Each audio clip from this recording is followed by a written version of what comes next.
Bon, je donne la parole pour commencer ces échanges à Angélique Revest, qui travaille à Audacia et qui va nous expliquer l'hébergement, la prise en charge, en fait l'hébergement d'urgence et puis après le suivi des femmes victimes de violences. Donc, bonjour. Je tiens tout d'abord à remercier l'Espace Mendes France et la démarche en fait engagée avec les universitaires et le réseau Violence Conjugale de Poitiers. Je ne vais pas présenter le réseau Violence Conjugale de Poitiers car Sandra en parlera tout à l'heure. 20 minutes c'est court, donc il faut que je sélectionne ce que j'ai envie de vous transmettre et il y a quand même beaucoup d'informations. Effectivement, je suis éducatrice spécialisée, donc je travaille quotidiennement avec des victimes de violences. J'ai une expérience au niveau de l'accueil d'urgence car j'ai travaillé sur le dispositif d'accueil et d'accompagnement des victimes de violences de la Croix-Rouge. Donc j'ai accompagné des victimes adultes et enfants. J'ai questionné et traité la question justement de l'accueil des enfants dans ce contexte et j'ai fait un mémoire dans le cadre de ma formation d'éducatrice. Donc c'est vrai que c'est un sujet qui me tient particulièrement à cœur et les enfants sont les grands oubliés des violences conjugales. Ça questionne souvent les professionnels sur le territoire et il y a des réflexions en cours, mais trop peu de moyens en tout cas, et des difficultés en tout cas exprimées par les professionnels quant à l'accueil des enfants et la considération des violences et puis les enjeux autour de l'enfant dans le cadre de séparation, autour de la parentalité. Il y a des enfants qui sont instrumentalisés et donc voilà, je ne vais pas m'attarder. Donc éducatrice de formation sur le terrain, parallèlement membre du réseau Violence Conjugale de Poitiers. Il y a plusieurs constats qui ont été faits sur le réseau Violence Conjugale de Poitiers, mais sur les autres réseaux aussi, car il y a 5 réseaux sur le département. Des constats quant au besoin d'un état des lieux, d'un premier état des lieux, en tout cas une première étape, un état des lieux départemental, pour permettre d'avoir des éléments de compréhension, des données quantitatives mais aussi qualitatives. Donc ça fait 5 ans que je me spécialise sur la question des violences conjugales. J'ai voulu aboutir cette spécialisation par un diplôme universitaire des violences faites aux femmes qui est organisé à Paris 8. Et dans le cadre de cette formation, un stage était proposé. Donc il était tout naturel, étant membre du réseau et sur le terrain depuis des années, de solliciter Madame Lamarche, déléguée départementale au droit et à l'égalité sur le territoire, pour proposer cette première mission d'état des lieux. Donc dans le cadre de cette démarche, bien entendu, l'objectif est de questionner les 5 réseaux départementaux. Il y a un niveau d'expertise quand même très important sur le territoire et il me semble essentiel de porter la voix des acteurs de terrain. Dans ce cadre aussi, je rencontre des victimes de violences. Le délai de stage étant trop court, je ne pouvais pas rencontrer les auteurs, mais il est important de questionner la violence conjugale de manière globale et d'essayer de réfléchir à des réponses qui prennent en considération la victime adulte, l'enfant et la prise en charge des auteurs. Donc Sandra pourra aborder justement la prise en charge de l'auteur ensuite. Donc je rencontre des victimes qui sollicitent l'hébergement. C'est des professionnels qui me mettent en lien, mais c'est aussi des victimes que j'accompagne donc sur le terrain. Vous avez pu trouver un petit flyer sur vos chaises, parce que l'idée en fait c'est que on sait que les violences conjugales touchent tous les milieux sociaux et que finalement il y a de nombreuses personnes qui ne vont pas solliciter l'aide sociale par méconnaissance des dispositifs, mais parce qu'aussi il y a des personnes qui ont un réseau suffisamment étayé et qui arrivent à trouver des solutions. Donc l'idée est, par cette enquête en ligne, est justement de toucher le maximum de personnes pour avoir suffisamment de données et d'analyser justement ces ressentis et la position des victimes, leurs constats dans le cadre après de l'état des lieux et du travail qu'on pourra engager auprès des services de l'État. Donc, je ne vais pas m'attarder sur cette démarche parce que je pourrais en parler plus longuement. Je souhaite en fait vous transmettre quelques informations sur ma pratique de terrain et ce qui se passe concrètement voilà, sur le terrain. Donc déjà, comme je pouvais le dire, toutes les solutions ne passent pas en fait par l'hébergement. Je pouvais le dire, il y a des femmes en fait aussi qui, dans les premières enquêtes, les femmes expriment la méconnaissance des aides existantes sur le territoire. Donc souvent, c'est le médecin généraliste qui est le premier interlocuteur. Et c'est vrai qu'il est essentiel de questionner, en tout cas de penser les violences et d'aider à nommer l'indicible. Et le questionnement, en tout cas le repérage systématique est essentiel. La question de la formation aussi est essentielle. Je veux dire, les travailleurs sociaux, on intervient régulièrement à l'IRTS sur différentes filières pour former à la question des violences, au repérage et aux pratiques après d'accompagnement. Donc sur le territoire, je pense que c'est important de citer quand même le Centre d'information des droits des femmes et des familles, qui est quand même un interlocuteur, le planning familial, la Croix-Rouge, qui gère en fait le dispositif d'accueil, d'accompagnement d'urgence des victimes de violences. La Croix-Rouge, donc au sein de cet accueil de jour, il y a de la mise à l'abri, mais il y a aussi tout un travail de prévention, car on sait que la réponse dans l'urgence, elle est rarement pertinente. Les violences conjugales, c'est un continuum. On a pu aborder justement le caractère systémique, l'emprise, le psychotrauma. Je vous renvoie également vers les travaux de Muriel Salmona. Je pense que c'est tout à fait accessible sur son site Mémoire traumatique. Et ça permet à tout citoyen, mais toute personne confrontée à une victime de violence, de trouver des clés, en tout cas de compréhension, sur ce qu'on nomme souvent l'ambivalence, le fait des allers-retours successifs, le fait du retrait de dépôt de plainte. Le fait aussi que souvent les femmes vont parler des violences et finalement elles seront, dans leur transmission d'informations, ça sera dénué d'émotion. C'est que finalement, en fait, la dissociation intervient aussi à ce moment de la révélation des faits. Et il est important en fait que ces femmes arrivent à dépasser ce récit traumatique vers un récit autobiographique. Donc là, il y a tout un lien aussi avec le travail social quand il y a de l'accompagnement, mais pas que, parce qu'on n'est pas thérapeute en tant qu'éducateur, mais quand on accompagne une femme victime de violence, on la reçoit régulièrement, quotidiennement. On passe des heures et des heures à discuter avec elle, à l'aider à construire sa pensée, à l'aider à intellectualiser les phénomènes à l'œuvre dans le cadre de violences conjugales. Je tiens aussi à parler du centre de psychotraumatologie, dont je regarde Mélanie Voyer, mais parce que c'est une ressource indispensable et j'accompagne des femmes qui commencent à aller en consultation et on sent qu'il y a une autre approche par le MDR, que ces femmes ressentent au bout de quelques séances une forme d'apaisement, c'est un peu fort, mais en tout cas il y a moins de cauchemars, il y a moins de troubles du sommeil, il y a plus de facilité à nommer et moins de culpabilité. Donc, il me semble aussi important de préciser qu'une personne victime de violence n'est pas sans domicile initialement, à part dans des cas de précarité, mais une personne en danger chez elle. L'éviction du conjoint est trop peu utilisée, comme ça il y a voilà. On en reparlera tout à l'heure parce qu'il y a du travail à l'œuvre actuellement. Il est important. Alors, l'éviction du conjoint est une réponse, mais il y a des femmes qui souhaitent quitter le domicile. Et ça, il faut l'entendre aussi, parce que le domicile est empreint de souvenirs traumatiques. Et ce n'est pas un lieu sécurisant. Donc, il faut aussi, dans ce cas-là, dans un accueil de prévention, leur permettre de travailler un projet de relogement. On peut travailler avec des bailleurs sociaux qui sont sensibilisés à la question. Là, on peut aussi proposer une phase d'hébergement. Donc, en tout cas, dans le cadre de l'accompagnement social auprès des victimes, le partenariat est essentiel, car on touche différents niveaux. Et je pense, j'ai une situation concrète, parce que voilà, là, j'aurais dû rappeler la gendarmerie à 10h. Je suis en train de gérer une situation d'urgence, et je pense que je peux peut-être l'exposer.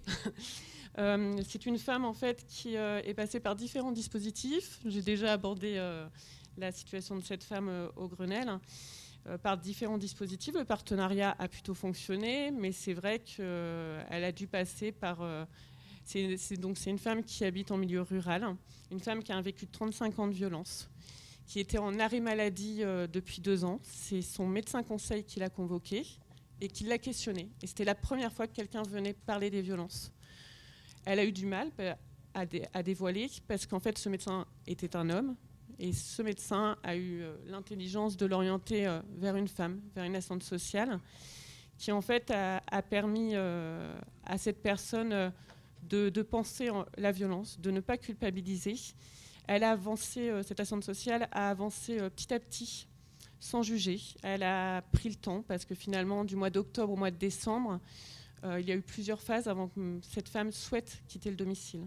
Ensuite, elle a été entendue à la gendarmerie. Elle n'a pas souhaité déposer plainte par peur des représailles, parce qu'elle était encore au domicile. Ensuite, elle a été... donc, il y a eu tout un travail avec la Croix-Rouge, le service intégré d'accueil et d'orientation. Elle a été orientée sur une des places sécurisées sur Poitiers. Il y en a 2, c'est trop peu. Donc, cette femme, ensuite, a trouvé un lieu ressource. Elle le dit, qu'elle avait besoin d'une présence 24 heures sur 24. Elle est souvent la nuit, elle allait se confier à la veilleuse de nuit. Elle était en lien directement avec la psychologue. Il y a tout un étayage qui a été proposé. Une fois la situation de... Parce que monsieur l'a harcelée, forcément, 35 ans de violence, il voulait qu'elle revienne au domicile. Pour lui, de toute façon, elle était incapable d'exister en dehors du domicile. Donc cette femme, petit à petit, voilà, elle n'est pas retournée au domicile. Et je trouve que voilà, il faut souvent 6 à 7 allers-retours. Et elle, il aura fallu 7. Ouais. Et cette femme, en tout cas, a trouvé un espace sécure. Elle le dit par rapport au psychotrauma, qu'elle avait l'impression, en fait, d'avoir un bloc dans la tête. Elle le dit encore, que quand on parle de sa situation, elle a l'impression d'être étrangère à elle-même. Et je trouve qu'en fait, elle parle très bien de l'impact du psychotrauma. Donc, cette femme est restée dans ce lieu sécurisé de décembre à avril. Or, c'était un lieu sécurisé, c'était transitoire. Il fallait trouver une solution. C'est une femme qui a un statut social, mais qui n'a pas accès aux ressources. Elle a l'indemnité journalière par rapport à son arrêt. Donc, c'est difficile de travailler un relogement dans ces conditions, sachant qu'elle est fragilisée. Et la seule solution, en tout cas, je dirais la moins pire, entre guillemets, c'était une orientation en centre d'hébergement et de réinsertion sociale. On a travaillé avec le service intégré d'accueil et d'orientation, avec la volonté de l'association dans laquelle je travaille, pour respecter son choix de ne pas être sur le collectif, car on accueille un public mixte de 18 à plus de 60 ans avec des problématiques très, très variées. Donc elle est hébergée dans un petit appartement à proximité du centre d'hébergement. Donc il y a tout un accompagnement de proposé, bien entendu. Il y a monsieur essaie de maintenir son impunité à distance par différentes stratégies qui sont forcément très, très insidieuses et intelligemment pensées, parce qu'on ne peut pas, en fait, madame ne peut pas déposer de plainte par rapport à ce qu'il met en place au jour d'aujourd'hui. Elle a fait un dépôt de plainte au mois d'avril. Donc de décembre à avril, elle ne pouvait pas faire ce dépôt de plainte. Elle n'a pas été reçue par l'UMJ. Donc c'est vrai que l'idée aussi, c'est d'aller au rythme de la personne et de pouvoir ensuite recueillir des témoignages. Et là, c'est un peu ce que j'ai pu réaliser tout au long des mois d'accompagnement, c'est de recueillir la parole des professionnels qui sont intervenus pour étayer son dossier au niveau de la justice. Donc, la procédure de divorce est enclenchée. Madame, normalement, doit se présenter le 9 décembre. Et là, ce week-end, elle devait aller voir son père pour son anniversaire. Et donc, elle a été appelée dans un centre commercial. Elle a été avec sa fille et sa petite-fille. Il faut dire que 35 ans de violence conjugale, elle a frôlé la mort à plusieurs reprises. Et que monsieur, il y a un réel danger. Elle a été contactée parce qu'en fait, monsieur est en train de perdre pied. Il s'est présenté chez l'assistante sociale. Il a proféré des menaces de mort à l'encontre de la famille de madame et il voulait se rendre au domicile. Donc la gendarmerie, l'assistante sociale a interpellé la gendarmerie. Il a été en garde à vue du vendredi 16h au samedi midi. Cette femme est terrorisée parce qu'elle pensait qu'avec la procédure et tout l'étayage qui était mis en place, elle allait se sentir en sécurité. Monsieur est sorti de garde à vue. De mon côté, j'essaie d'interpeller tout le monde. Donc j'essaie de mettre en place une ordonnance de protection. Ça fait 72 heures que je mène un véritable combat parce que madame, en fait, la procédure est sur le 79 et qu'on est sur le 86. Et que malgré l'arsenal législatif en place, il est difficile de mettre en place une ordonnance de protection, d'avoir une attribution de TGD en urgence.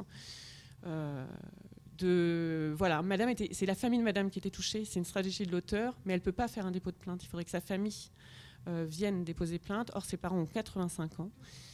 C'est pour vous expliquer un peu notre quotidien, finalement, ce qu'on vit en tant qu'accompagnateur social. Et voilà. Et je trouve que c'est important parce qu'on est là pour soutenir et finalement, on est facilement aussi démunis.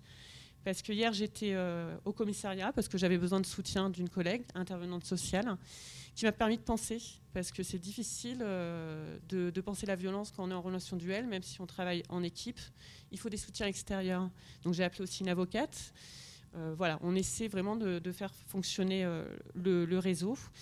Et on était démunis, finalement, par rapport à la gestion de cette situation. Et la personne qui était à côté de moi était dissociée.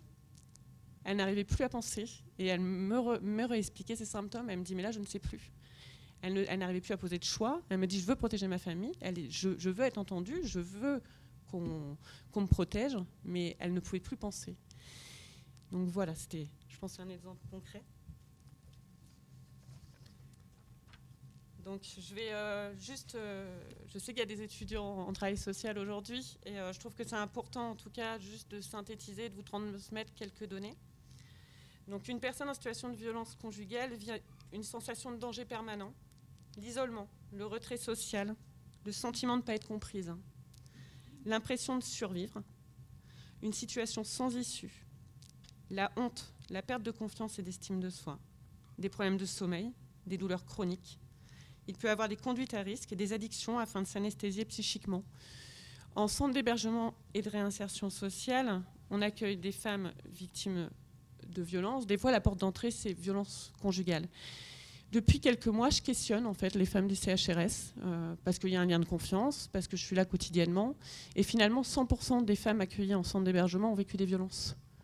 Donc ça nécessite un accompagnement spécifique. Je voulais introduire avec quelques chiffres du Grenelle, donc je refais un petit...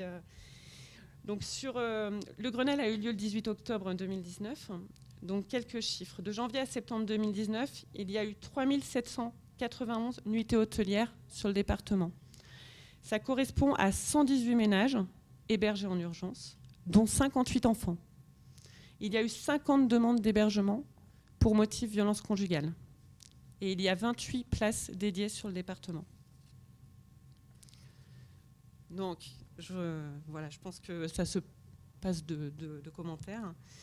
Donc, je synthétisais en expliquant qu'une personne en situation de violence conjugale vit donc différentes problématiques. Majoritairement, la victime banalise la violence, ne peut pas la nommer car habituelle. Il faut vraiment aider à penser l'indicible. Et là, concrètement, souvent les femmes nous disent mais j'ai pas l'impression qu'on parle de moi, mais c'est pas de la violence, c'est pas de la violence sexuelle. Je fais mon devoir conjugal. Lorsque j'étais sur l'accueil de jour avec ma collègue en fait Sarah Lacrissi, on a questionné justement les violences sexuelles et on a eu 100% de réponses positives sur des viols conjugaux.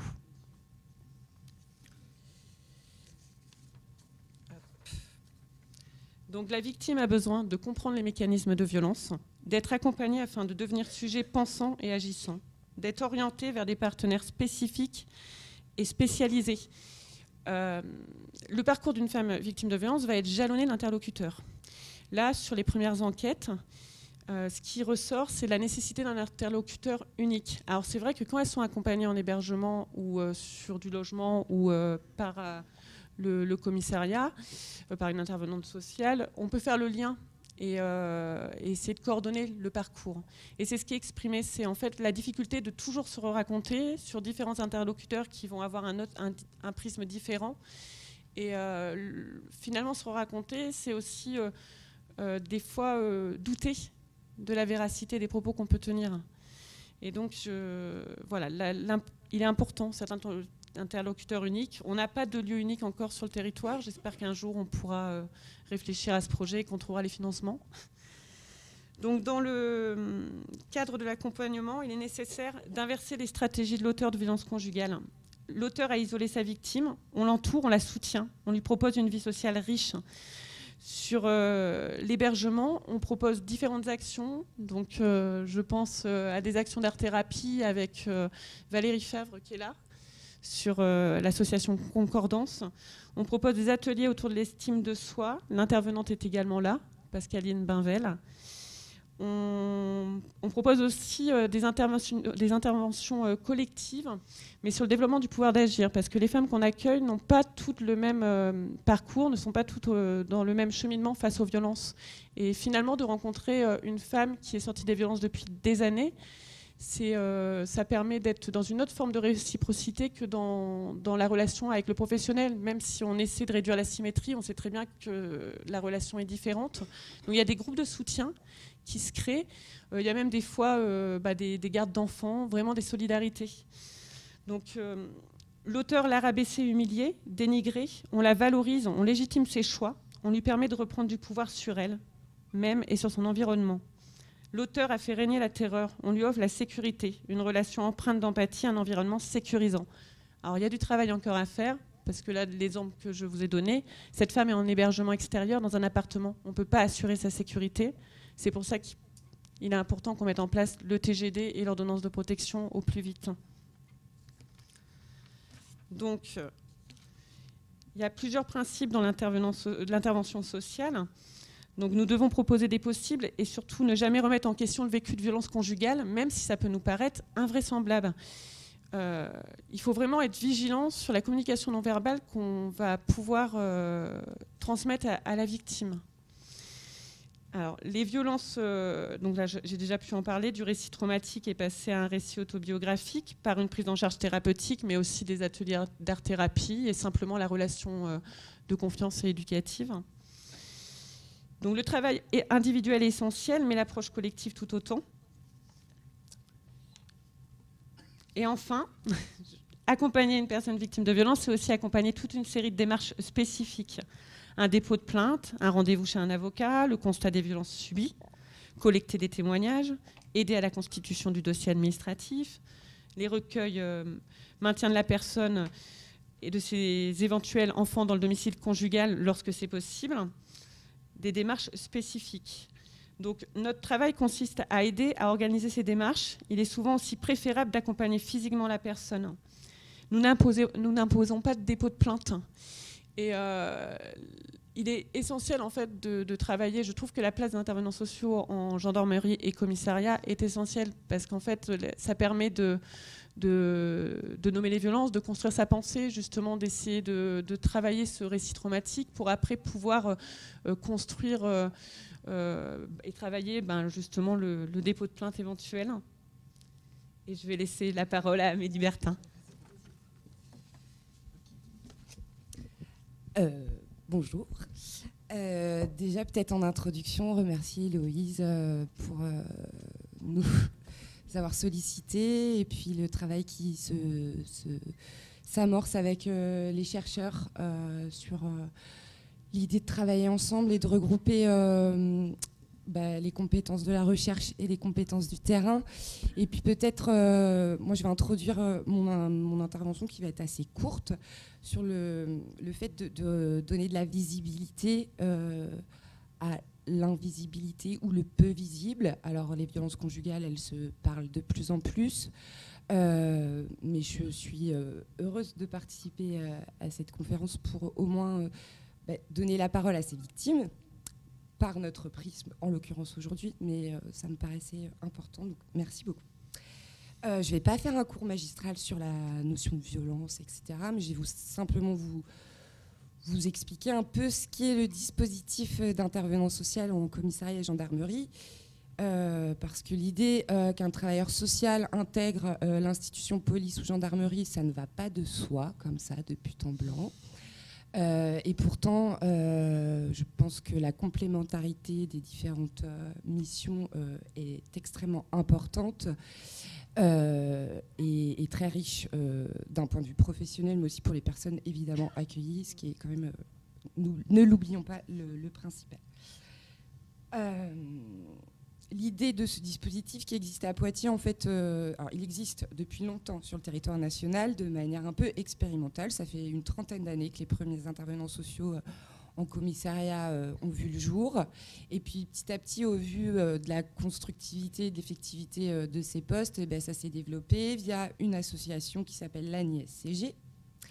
Et à Poitiers, j'ai envie de dire que ça fait à peu près 10 ans qu'il y a donc un travailleur social à temps plein. Donc on est 2 sur le commissariat de police, 2 à mi-temps, 2 en secteur gendarmerie, donc ça fait un autre temps plein, et un mi-temps sur le commissariat de Châtellerault. Donc au jour d'aujourd'hui, il y a 5 mi-temps en route. L'idée de ce dispositif, c'était dans un premier temps peut-être d'offrir aux personnes accueillies un espace un peu plus humanisant, de pouvoir être accueillis, de prendre le temps, et peut-être ce qui me paraît hyper important, on parle de dire les violences.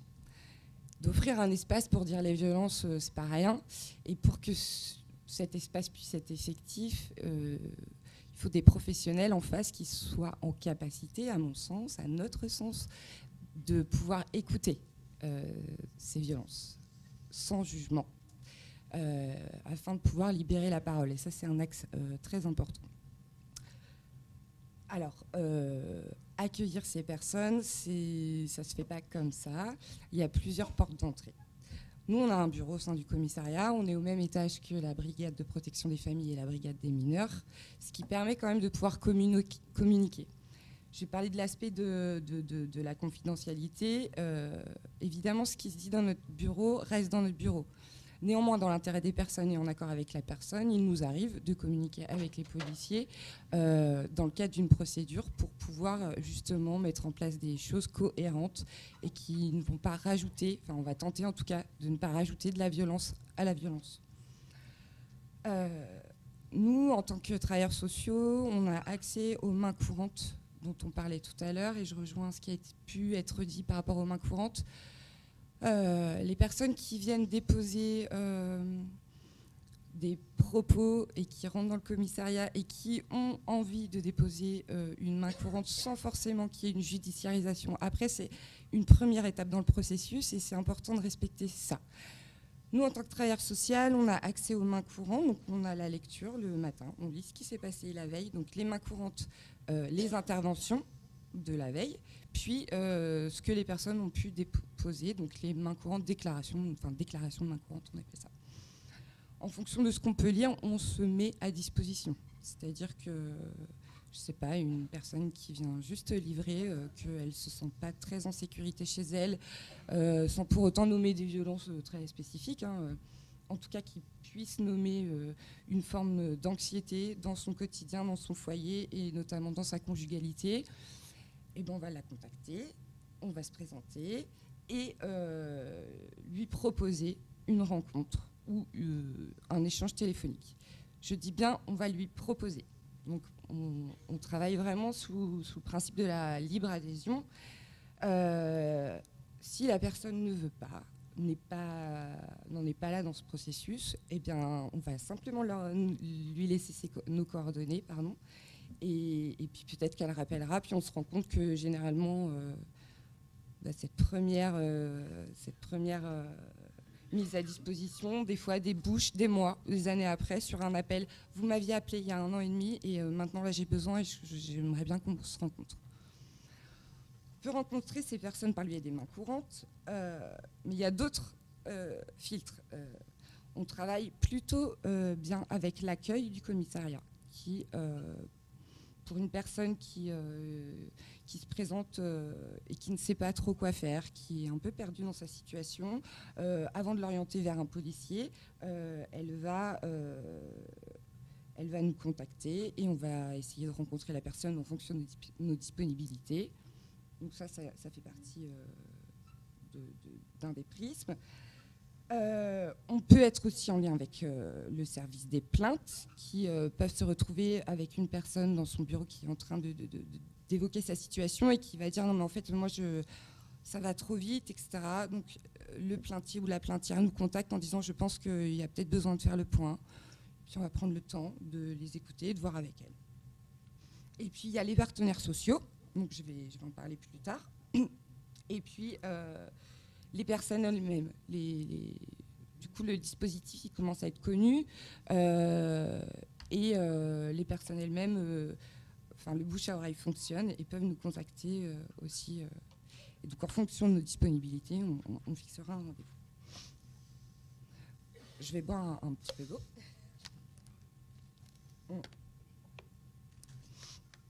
L'idée, quand une femme entre dans notre bureau, ce que je disais tout à l'heure, c'est que on puisse lui laisser le temps de se raconter, de déposer ce qu'elle souhaite, là où elle en est de son parcours, du moment de crise. Alors, c'est vrai qu'au sein du commissariat, les personnes qui arrivent, on rencontre quand même beaucoup de femmes qui sont sur soit un départ, soit une prise de conscience, soit juste après des faits de violence, donc dans un contexte de crise.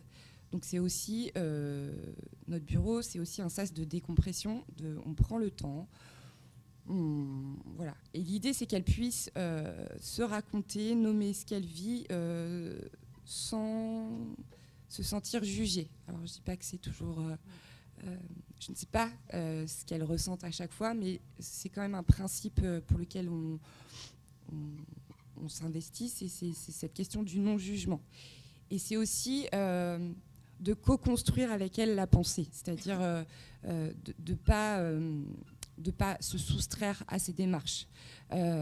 Comme on l'a évoqué depuis le début de la matinée, en effet, sur Poitiers, dans la Vienne, il y a des dispositifs qui existent et ils sont importants et nécessaires, mais pas que, en fait. Il y a aussi la question des ressources personnelles des personnes, c'est-à-dire que passer que par de l'institutionnel, des dispositifs, ça peut aussi générer d'autres violences. Et bien souvent, ces femmes qui ont évolué dans un contexte de violence, elles sont en capacité, elles ont développé des stratégies importantes pour se protéger, elles ont des capacités réelles, personnelles, et c'est aussi de co-construire avec elles et de les amener à cheminer avec elles pour trouver aussi les solutions les plus adaptées. Alors, parfois, c'est le dispositif qui va être important, et puis parfois, ça va être complètement autre chose. Et c'est important aussi de travailler avec la famille, les amis, etc. Je voulais rappeler ça parce que ça me semble important. Il n'y a pas que les dispositifs, même s'ils sont nécessaires, évidemment, et sur lesquels on s'appuie, évidemment, aussi. Donc la question de la co-construction et du respect des volontés de chacun et de chacune. C'est-à-dire qu'on a entendu ce matin aussi sur la question du secret professionnel. Évidemment, ça questionne. Doit-on signaler une situation extrêmement qui peut nous inquiéter parce qu'aussi, quand on nomme les violences, ça peut susciter aussi de la sidération de la part du professionnel et de... Mais alors, doit-on signaler ? Ne doit-on pas signaler ? En tout cas, faire avec la temporalité de la personne, parce que si la personne... on sort les plans hors sec de suite parce que nous, en tant que professionnels, on a besoin aussi de se rassurer, parce que c'est là toute la difficulté aussi de la question des violences conjugales, de l'intimité, et puis de ce que chacun est en capacité d'éprouver et de mettre en place pour se protéger. Voilà, doit-on sortir tout ça et rajouter de la violence et que la personne qui est concernée en premier lieu se sente complètement dépassée par les événements et dépossédée de son histoire et de son cheminement, ou alors co-construire, prendre le temps et de voir les possibilités et ce qui sera le plus adapté pour elle. Donc ça, c'est impératif dans nos missions, en tout cas, à mon sens. Donc travailler avec les capacités des personnes. Voilà. Et une fois que ces personnes-là vont se raconter et vont essayer d'exprimer leurs désirs, leurs volontés et de co-construire avec elles, nous, en tant qu'intervenants sociaux en commissariat, on ne va pas on va pas axer sur un accompagnement à long terme. On va évaluer avec elle et l'idée c'est de pouvoir orienter sur alors, soit des dispositifs, soit des non-dispositifs, je vais les appeler comme ça. Ça va être de manière ponctuelle. Ça peut être aussi... je me répète, hein, c'est ça. Non, je vois que tu rigoles. On peut aussi se déplacer physiquement. Par exemple, alors ça nous arrive de temps en temps, mais on ne peut pas tout le temps, puisqu'il y a quand même beaucoup de situations. Mais d'accompagner une personne au sein des UMJ, ça a pu nous arriver, parce que c'est pas simple aussi d'aller dans un CHU, rencontrer un médecin légiste. C'est quelque chose... Voilà, d'accompagner de rencontrer des professionnels de la CAF, les assistantes sociales de secteur, etc., pour faire du lien et justement ne pas répéter et de se raconter ce qu'on a pu dire au préalable. Les orientations au sein des dispositifs, je vais vous dire les plus courantes. On va orienter vers des collègues juristes du CIDFF, du SAVI 86. On va orienter vers le SIAO, la Croix-Rouge, et co-travailler avec la Croix-Rouge pour la mise en place des mises à l'abri. Sur le centre psychotrauma, sur les CMP, enfin tous les centres de soins psychologiques. Au niveau du droit commun, toutes les maisons des solidarités, assistantes sociales, etc. On va travailler parfois avec le SPIP pour justement faire du lien aussi. Par exemple, quand il y a une interdiction d'entrer en contact avec l'auteur et que la victime nous signale qu'en fait, elle est harcelée et que ça continue, on va se mettre en lien avec nos collègues du SPIP pour voir ce qui est possible de faire remonter auprès du juge d'application des peines. Mais ma collègue Sandra va en parler beaucoup mieux que moi. En tout cas, voilà, on étoffe le réseau. On va en parler tout à l'heure de ce travail en partenariat, mais qui est essentiel aussi pour améliorer la prise en charge, pour que les choses aillent peut-être plus vite et que la prise en charge soit globale. Je vais aussi rebondir sur ce que disait Angélique tout à l'heure. Bien que le fait qu'on travaille en sein d'un commissariat, le fait de déposer une plainte n'est pas une fin en soi. C'est-à-dire que, encore une fois, on va respecter la temporalité, le cheminement des personnes, et si c'est pas le moment de déposer plainte, c'est pas le moment de déposer plainte. En tout cas, elle aura accès à cet espace au commissariat. Elle sait qu'on existe, qu'on peut se rencontrer, qu'on a un lien privilégié avec les policiers, qu'on peut organiser plus tard des rendez-vous pour que le dépôt de plainte aussi ne s'effectue pas dans une précipitation et dans quelque chose qui dépasse. Donc ça, on a l'habitude de travailler avec les fonctionnaires de police pour organiser des rendez-vous et que ça se passe de manière plus sereine. Parce qu'aussi, il faut le rappeler, c'est important, parfois la réponse pénale, elle ajoute de la violence à la violence, puisque parfois on est extrêmement déçu des réponses pénales, de la suite donnée par le parquet. Et c'est aussi notre travail d'intervenants sociaux en commissariat d'accompagner la suite, c'est-à-dire que c'est pas parce qu'on n'est pas reconnu pénalement qu'on n'est pas victime. Et ça, c'est aussi tout un travail de mise en mots qui est nécessaire à faire, parce qu'il y a encore du boulot sur ce point-là. Et puis pour conclure, je vais te donner juste deux autres aspects. Je vous donne quelques chiffres là comme ça. J'ai pas des chiffres exhaustifs. On remplit des statistiques, mais je les ai pas emmenés. En tout cas, ce que je peux vous dire, c'est que sur une année, un temps plein commissariat, on rencontre à peu près 380 femmes par an, ce qui est énorme. Sachant que sur ces 380 femmes par an, il y en a à peu près 60% qui ne sont absolument pas connus des services sociaux. Donc ça veut aussi dire que c'est un dispositif qui permet une autre porte d'entrée. Je vais insister aussi sur un autre point, c'est que les personnes qu'on rencontre, ces femmes qu'on rencontre, il n'y a pas de profil type. Toutes catégories socio-professionnelles, toutes cultures sont confrontées à la question des violences conjugales. Je le rappelle vraiment, c'est important. Et puis pour conclure, je crois que peut-être pour combattre ce fléau, je sais pas si on dit ça comme ça. En tout cas, le fait de pouvoir, de s'autoriser à en parler et de rompre l'isolement, c'est aussi une porte d'entrée pour en sortir. C'est-à-dire que je crois que ce qui est difficile, c'est de mettre en mots. La partie dans laquelle on intervient ce matin, c'est dire la violence. Et je réinsiste sur le fait que pour dire la violence, il faut être en capacité d'écouter et de recevoir cette violence pour en faire quelque chose et co-construire. Et puis je vais laisser la parole à ma collègue Sandra. Voilà. Merci. Bonjour. Donc, moi, je suis... Qu'est-ce qui va pas? Putain. Alors, moi, je suis assistante sociale détachée dans le corps des conseillers pénitentiaires d'insertion et de probation au service pénitentiaire d'insertion et de probation de la Vienne. Donc, aujourd'hui, alors, en plus, il faut faire court et j'ai la grande mission de faire apparaître les auteurs aussi sur cette journée. J'ai vu qu'il y avait pas mal de questions. Alors, je travaille pour le ministère de la Justice, mais je ne suis pas la justice, donc je ne pourrais pas apporter toutes les réponses. Donc, le SPIP est un service pénitentiaire à compétence départementale. Ce service rayonne donc sur tout le département. Il y a une antenne en milieu ouvert qui est à Poitiers et une antenne en milieu fermé à Vivonne. Je ne vais pas trop vous faire ce laïus de comment fonctionne le SPIP. Toutefois, ce que je peux quand même vous raconter sur ce service, c'est qu'il y a plusieurs disciplines. Il y a psychologues, éducateurs, personnel administratif, des conseillers pénitentiaires d'insertion et de probation, une assistante sociale, une animatrice culturelle. J'espère que j'oublie personne. Je regarde mon collègue qui ne me regarde pas, donc qui ne m'aidera pas. Et les agents PSE. Merci. Placement surveillance électronique.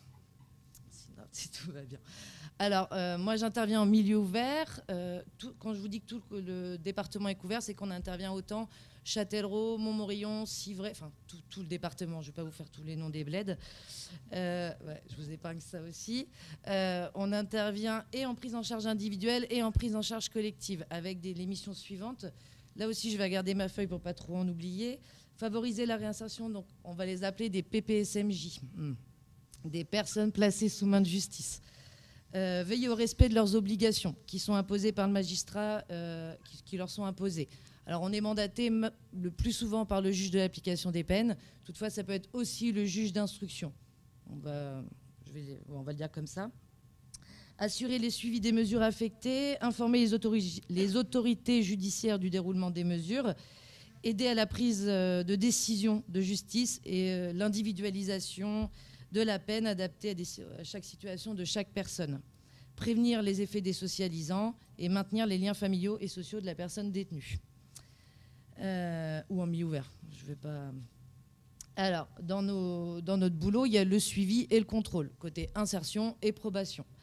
Réfléchir au passage à l'acte. Donc là, on va pouvoir parler pour les auteurs de violences conjugales, veiller au respect des obligations et repérer les besoins et les orienter vers les partenaires de droit commun.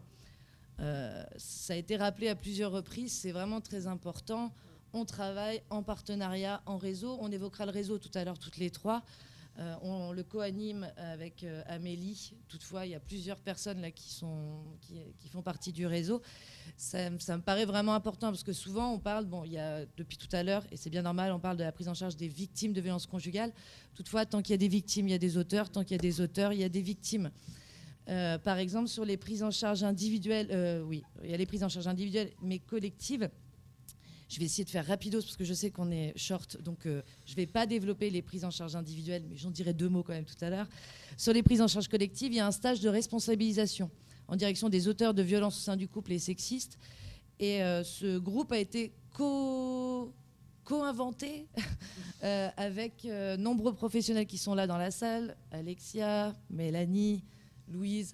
Alors, je vais en oublier encore, mais il y avait aussi le docteur Villain qui en fait partie. On a essayé de balayer toutes les questions, que ce soit sur l'impact à l'égard des enfants, les victimes un petit peu, enfin leur prise en charge, et surtout de pouvoir réfléchir. Je vais prendre mes petits post-it, ça sera plus facile pour rien oublier. Voilà, d'identifier les comportements violents et contrôlants, les décrire avec le plus de précision possible, les actes, les émotions, les pensées, qu'on puisse ne rien oublier. Alors, différents sujets sont abordés. Alors, c'est durant 3 jours. 3 jours à hauteur de 6 heures par jour au SPIP de la Vienne. Ça va, je paraissais fort, ouais. La première journée où on a la chance d'avoir l'intervention de Louise Attani et d'Hélène Mérade, donc une avocate et une psychologue, je ne veux pas dire de bêtises, une psychologue, on va dire, qui intervient sur les différentes formes de violence, les aspects juridiques, le sexisme, la psychologie du droit des femmes, la définition du couple, les aspects liés à l'interculturalité. Nombreux sujets sont balayés. L'idée vraiment aussi sur ce groupe, c'est qu'il puisse y avoir de l'interaction. L'idée, c'est pas d'avoir un intervenant et des... Merci, exactement. Il y a de l'interaction, il se passe beaucoup de choses. Je rappelle que c'est un stage de responsabilisation. Il n'a pas de vertu à transformer quelqu'un, toutefois à semer un petit peu des graines et des espaces de réflexion. Sur la deuxième journée, on va être davantage sur identification et illustration en fait, de ces violences, avec l'intervention de Louise Attani, encore une fois, et d'une compagnie de théâtre qui s'appelle la compagnie Arlette Moreau. L'idée, c'est de mettre en image et de pouvoir faire en sorte que les personnes accueillies durant ce stage puissent être actrices. Et alors, il y a du théâtre forum, j'ose imaginer que tout le monde en a un petit peu entendu parler. Et d'un coup, on prend la place d'eux, on réfléchit comment et comment on peut imaginer les choses. Ou d'un coup, le cycle des violences et les émotions, parce qu'on les laisse bien trop souvent de côté, sont abordés. Et le cycle des violences avec, j'ose imaginer, là encore une fois, vous en avez entendu parler, je ne vais pas décrire le cycle des violences conjugales. Donc des mises en situation, que ce soit sur des violences sexistes et ordinaires, parce que beaucoup de choses en fait passent comme souvent durant, en l'occurrence cette journée. Imaginez que tel comportement ou tel propos puisse être identifié comme sexiste, par exemple, c'est une vraie découverte, par exemple, pour certains auteurs. Là, encore une fois, je rejoins ce que disait Amélie juste avant moi. Il n'y a pas de profil type d'une victime de violence conjugale, il n'y a pas de profil type de l'auteur de violence conjugale. Quand on parle de catégorie socio-professionnelle ou... on va rester là-dessus, déjà ce serait pas mal. J'essaie de faire vite. Est abordée la domination, la notion d'emprise et la manipulation. Sur le 3e jour, et donc avec l'intervention de Mélanie et Alexia ainsi que Daniel Villain le matin, sur les répercussions sur les victimes, que ce soit physiques ou psychologiques, les victimes directes et indirectes, dans le cadre des violences conjugales. Voilà, déjà, vaste sujet abordé le matin, là encore une fois, qui génère beaucoup de réflexions. Et l'après-midi, et là c'est avec le... Ouais, et l'impact sur... quand je parle des victimes directes et indirectes, évidemment, alors je parle des enfants, ça peut être les familles, aussi l'entourage, enfin ça peut être... c'est très large. Donc direct et indirect. Et l'intervention du SPIP sur la dernière demi-journée avec les stratégies d'évitement qui sont abordées. Donc là, cette année, par exemple, il s'agissait de 2 de mes collègues, Catherine Champeau et Guillaume Martin, qui intervenaient sur ce sujet-là. Et ce qui nous paraissait aussi important sur cette demi-journée, c'est de rappeler qu'il y a des relais extérieurs sur la prise en charge des auteurs, pour la prise en charge des auteurs. Alors on dit de violence conjugale, alors je vais quand même apporter un petit... Je m'étais dit je ne le ferai pas, mais je vais le faire quand même. Il y a les violences conjugales et il y a aussi les violences au sein du couple. Tout ce qui se passe en termes de violence au sein du couple, nous n'avons pas toujours affaire à un dominant et la notion d'emprise. C'est important de le rappeler. Toutefois, en termes de qualification judiciaire, on est sur des violences. Alors là, effectivement, circonstances aggravantes, le fait que ce soit le conjoint. Mais c'est vrai que sur l'intitulé, par exemple, on va être sur des violences par conjoint.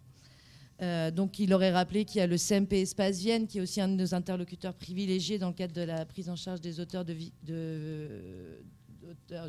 violences conjugales.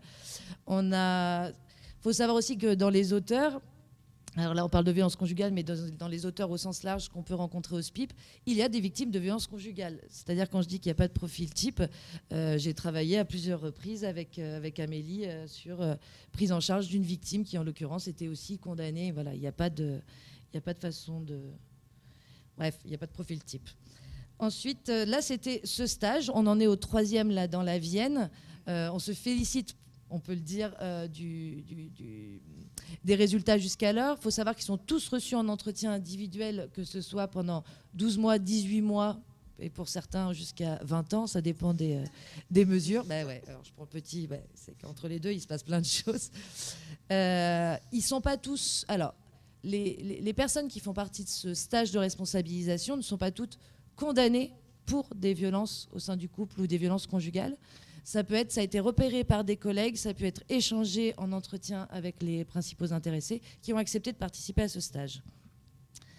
Il faut savoir que ça peut être... Il y a plein de cas de figure. Là, j'ai essayé de les prendre sous les yeux. Avec une de mes collègues, Catherine Champeau, l'année dernière, on a essayé de faire un état des lieux au niveau du service, savoir un petit peu ce que représentait la prise en charge des auteurs de violences conjugales au SPIP de la Vienne.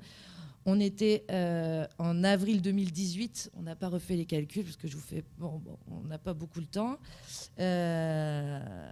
66 hommes, 3 femmes. Majoritairement entre 20 et 50 ans. Il y a les mêmes proportions, qu'on soit sur 20, 30, 30, 40 ou 40, 50. Moins de récidivistes que de récidivistes. On était à peu près à 24 récidivistes et 42 non-récidivistes.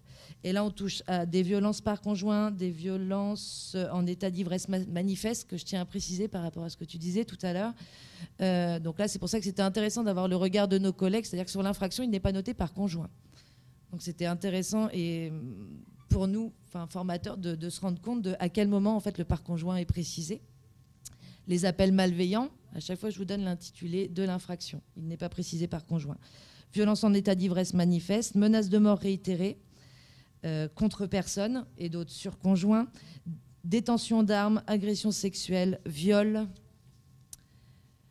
violation de domicile, dégradation, harcèlement avec incapacité ou sans incapacité, violence aggravée par 2 circonstances suivies d'incapacité supérieure ou égale à 8 jours. Bon, je vous passe, il y en a d'autres, mais violence sur une personne vulnérable, meurtre, violence habituelle n'ayant pas entraîné d'incapacité par conjoint, menace de mort avec ordre de remplir une condition, violence par une personne en état d'ivresse manifeste suivie d'incapacité n'excédant pas 8 jours, menace de mort matérialisée par écrit, image ou autre. Donc généralement, les auteurs qui participent au stage peuvent être condamnés par ces condamnations. Ouais. Putain, j'arrive plus à parler. Ça y est, c'est fini. Donc ça, voilà. C'était un petit peu pour dresser un petit peu une photographie de la situation. Et au SPIP, on a des mesures, que ce soit des sursis avec mise à l'épreuve, des suivis socio-judiciaires, travail d'intérêt général, et je vous en passe. On est aussi amené à faire des enquêtes d'aménagement de peine. C'est-à-dire, un auteur, quand il passe par la case garde à vue, il y a 2 étapes. Il peut y avoir donc, du pré-sententiel, donc avant condamnation, et post-sententiel, après. Amélie, par exemple, elle exerce davantage sur son mandat, sur les contrôles judiciaires. Enfin, oui. Son autre mi-temps, en l'occurrence avec des contrôles judiciaires, des personnes qui sont placées sous contrôle judiciaire. En pré-sententiel, où il dispense également un stage, où il parle de sensibilisation aux violences conjugales. C'est toujours compliqué. Dans le cadre d'un contrôle judiciaire, il peut y avoir des obligations, une interdiction de paraître à tel endroit, une interdiction d'entrer en contact avec telle personne. Il peut y avoir, par exemple, il peut y avoir plein d'obligations, de soins. Donc là, mes collègues vont veiller au bon respect en fait, des obligations qui font que cette personne elle reste dehors. Nous, au niveau du SPIP, quand la personne est condamnée, on veille également au bon respect de ses obligations. Les interdictions, on peut, par exemple, quand il y a une enquête, si on peut proposer une éviction, alors les enquêtes. Quand il y a une personne qui est en garde à vue, ils sont soit rencontrés par Prisme, soit par le SPIP le week-end, un week-end sur 2, maintenant. Les personnes placées en garde à vue pour apporter un avis éclairé au magistrat dans le cadre d'une comparution immédiate. Dans ce cadre-là, on fait une enquête sociale rapide et on peut, par exemple, dire que ça pourrait être intéressant qu'il puisse y avoir, je sais pas moi, une éviction du conjoint, si c'est possible, une interdiction d'entrer en contact. Voilà. C'est aussi l'occasion de faire des propositions. Et quand la personne, donc on n'est plus sur du pré-sententiel, sur une composition pénale, on passe aussi à la condamnation. Il peut y avoir par exemple une peine mixte, c'est-à-dire une partie en ferme, une partie avec sursis mise à l'épreuve, et la partie ferme ou que du ferme. Soit il y a mandat de dépôt, il part directement à Vivonne, soit La partie ferme, si elle est inférieure ou égale à 24 mois, je ne vous parle pas de la récidive, on ne va pas aller jusque-là, mais on va dire jusqu'à 24 mois, on peut faire des propositions d'aménagement de peine. Et dans ce cadre-là, il peut y avoir un placement sous surveillance électronique, ce qui est proposé au juge de l'application des peines. C'est proposé, ça passe en débat contradictoire où est présent le parquet, le juge de l'application des peines, la personne, son avocat et notre rapport, le rapport du SPIP. Et par exemple, dans le cadre de ces aménagements de peine, et là je recentre sur la prise en charge des auteurs de violences conjugales, on travaille, alors là je regarde plus particulièrement ma collègue qui est au CHRS, on a fait se rencontrer nos directions, qui s'étaient déjà rencontrées par ailleurs, hein, mais en tout cas sur ce sujet-là, pour envisager le développement des placements extérieurs, c'est-à-dire une prise en charge de l'auteur dans une structure qui peut proposer une prise en charge globale et adaptée, plutôt que la détention, par exemple. Mais peut-être tu pourras plus raconter sur le CHRS ce que vous proposez, mais de toute façon, on ne va pas avoir le temps, donc elle vous racontera une autre fois. C'est ça, hein? Oui, ouais. Oui, ben voilà. Vous lirez le livre. En tout cas, il y a des choses qui sont réfléchies. Il y aurait tellement à en dire, j'essaie de faire rapide. Il existe aussi une prise en charge collective de mes collègues qui s'appelle le PPR, Programme de prévention de la récidive, où des choses sont pensées sur plusieurs séances, sur plusieurs semaines. C'est pensé avec différentes réflexions sur les passages à l'acte, en l'occurrence la violence. Il y a plein de choses qui sont réfléchies dans plein d'espaces sur la prise en charge des auteurs. Il faut savoir que voilà, ce n'est pas une partie à part. On s'efforce vraiment, en tout cas sur le département de la Vienne, à travailler main dans la main. Il faut savoir que sur le stage de responsabilisation, quand on a co-imaginé ce stage, il y a des structures qui ont été contactées, des professionnels, qui, parce qu'ils interviennent auprès de victimes, se refusaient d'intervenir auprès d'auteurs. Donc ça a été bon. Il y a des choses qui ont été repensées, revues, mais comme là je me permets, et là pour le coup maintenant, instance qu'on co-coordonne avec Amélie, mais le réseau, par exemple l'arrivée du SPIP il y a une dizaine d'années dans ce réseau, n'était pas vu d'un bon oeil, pour la simple et bonne raison que nous prenions en charge les auteurs de violences. Ça a beaucoup bougé, la preuve. Maintenant, on anime ce réseau, mais ce n'était pas une partie gagnée. C'est vraiment important en fait, de pouvoir échanger et de collaborer. Sans ces collaborations, c'est extrêmement difficile. Cet auteur, il est aussi papa quand on parle aussi des impacts sur les enfants. Eh bien, il y a des choses à penser, il y a des points rencontres qui sont mis en place. Alors là, après, il y a l'ordonnance de protection qui pose des choses. Si le cadre de cette ordonnance n'est pas respecté, ça peut être une incarcération pour non-respect des obligations. Il y a vraiment un grand intérêt à bosser ensemble. Je vais clore le sujet SPIP, prise en charge des auteurs, parce qu'on s'était promis de faire le parallèle par rapport au réseau violence conjugale Poitiers-Grand Poitiers. Nombreuses personnes présentes aujourd'hui ici font partie de ce réseau.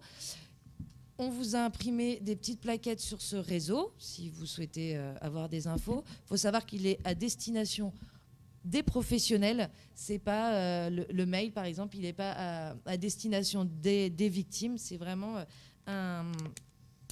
un aiguillage sur la prise en charge des victimes par les professionnels. Parce que petit parallèle sur ce qui était raconté tout à l'heure, et là après je laisse la parole à mes collègues, par rapport aux formations des professionnels. Alors le réseau n'a pas vocation à former les professionnels sur la question des violences conjugales. Toutefois, on a un maître... Enfin, c'est vraiment très important pour nous de faire part de l'existence de ce réseau à tous les professionnels, qu'on parle de médecins, de directeurs de maisons de quartier, d'animateurs, d'éducateurs, de sages-femmes. Là, par exemple, on est intervenu auprès des directeurs de maisons de quartier, à la CAF cet après-midi, les sages-femmes, et voilà, je vais les laisser prendre le relais. Alors peut-être, puis je vais laisser la parole à Angélique après, mais peut-être pour préciser, donc le réseau violence conjugale, c'est un collectif de professionnels qui se réunissent à peu près toutes les 6 semaines, à savoir qu'aujourd'hui sur le réseau Poitiers-Grand Poitiers, à chaque réunion, on est environ 40, 45, parfois 50 professionnels, ce qui est énorme, et des professionnels de divers horizons. Donc il y a des médecins, des travailleurs sociaux, des psychologues, des psychiatres, des avocats, la CAF, des bénévoles, des stagiaires, le planning familial, des associations. Enfin, bon, je vais en oublier forcément. La police, la gendarmerie, très important. Voilà, l'idée, c'est d'avoir une approche la plus pluridisciplinaire pluridisciplinaire, c'est pas facile à dire, possible, afin d'améliorer la prise en charge des personnes victimes, l'accompagnement des auteurs, de pouvoir s'identifier. Parce que le fait de s'identifier entre professionnels, c'est beaucoup plus simple de prendre son téléphone et de dire « j'ai une situation, je suis en galère » et de connaître le prénom du collègue qui connaît un autre collègue. Et vraiment, on en a perçu l'efficacité au fur et à mesure que ce réseau a grandi. Je rappelle aussi un principe hyper important du réseau. Ces réunions, elles ont lieu sur des temps de travail. Les professionnels qui s'engagent à venir à ces réunions qui durent au bas mot 3 heures, toutes les 6 semaines, viennent sur leur temps de travail, donc de manière... Est-ce qu'on peut dire bénévole? Non, parce qu'elles sont sur leur temps de travail. Néanmoins, l'engagement et les réflexions, parce qu'en fait, et c'est là où je vais passer la parole à ma collègue Angélique, sur aussi ce qui est en train de se mettre en action, notamment avec la faculté, mais aussi sur tout un tas d'autres actions possibles. Ça demande du temps hors cadre de ces réunions qui demande un engagement... alors j'ai pas envie de dire militant, mais je vais le dire quand même, et qui est important de rendre visible aujourd'hui. Donc c'est en ça aussi, rendre visible l'invisible. Et puis je vais te laisser la parole, Angélique. Juste 2 minutes pour compléter. Il y a 5 réseaux sur le territoire. Donc il y a le réseau de Poitiers, de Châtellerault, Montmorillon, Civray et Loudun. C'est très important de les citer parce qu'on est sur Poitiers. Donc là, on aborde l'existence sur le territoire de Poitiers. Mais au niveau rural, il y a de grandes problématiques. Les dispositifs sont difficilement accessibles. Et donc, je tenais à valoriser le travail des professionnels en milieu rural. Et j'espère qu'il y aura des projets qui vont se développer aussi. Parce que souvent, c'est comme je le disais, déjà sur Poitiers, les femmes expriment le fait de ne pas repérer l'existant. Alors vous imaginez quand vous êtes en pleine campagne. Voilà. Ouais, c'est important. Donc c'était important. Les réseaux aussi, sur 5 réseaux, 40 sur Poitiers, on a environ, j'ai pas encore comptabilisé dans le cadre de l'état des lieux, mais on est plus d'une centaine de professionnels qui sont investis. Donc effectivement, on peut le dire, c'est une forme de militantisme, même si c'est un temps, une volonté personnelle soutenue par l'association. Je veux dire, voilà, c'est des instances où il n'y a pas de financement. Si les réseaux s'arrêtent demain, il n'y a plus d'instances liées.